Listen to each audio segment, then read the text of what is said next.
Shumë të rinj sot, ndoshta nuk e kam parë asnjëherë në ekran Petrit Lekën, por sigurisht, për gjyshrit e tyre dhe prindrit, ky ishte një person që nuk mund të harrohet.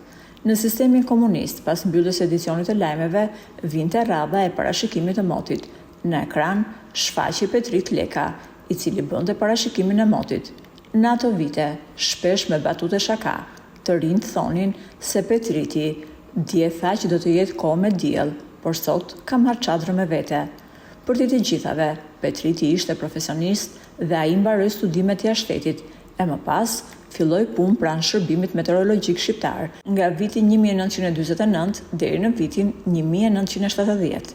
Mirëpo, ajo që u vure krejt papritur ishte fakti se në mënyrë të beft Petrit Leka u shtuk nga ekrani. Shumë veta pyesnin në zë pse Petriti nuk po jepte më parashikimin e motit.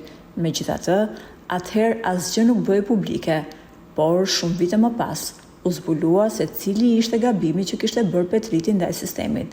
Një kolegu i tij, pas shumë vitesh, rrëfehet se parashikimin e motit në RTS e ka dhënë Petrit Leka.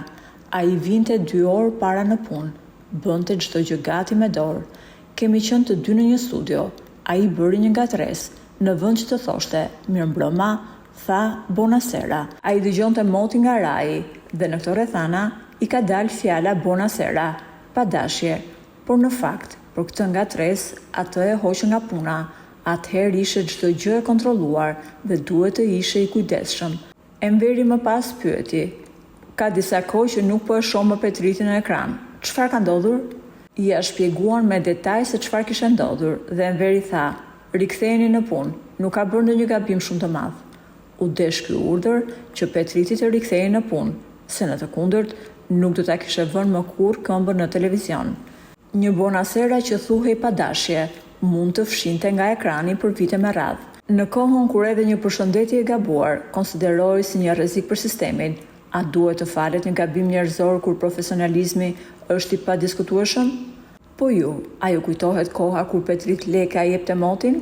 Nëse po, na lini një koment poshtë videos.